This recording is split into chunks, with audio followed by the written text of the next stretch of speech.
احنا بنبص للسماء وبنكتب شعر في نجوم لا وجود لها، انفجرت واختفت من زمان. ده سببه استحالة التزامن والتوافق بين أطراف الكون. يعني مثلا النجم اللي أنا بشوفه بيلمع في أطراف الكون، الضوء بيجيني منه في كذا ألف سنة، مع إن الضوء ده أسرع مواصل.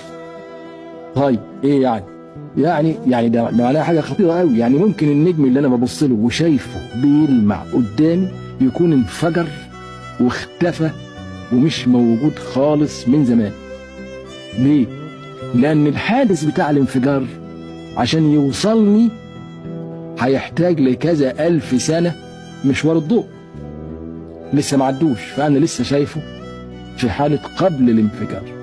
إنما الانفجار اللي هو المتواقد هيوصلني بعد كذا ألف سنة.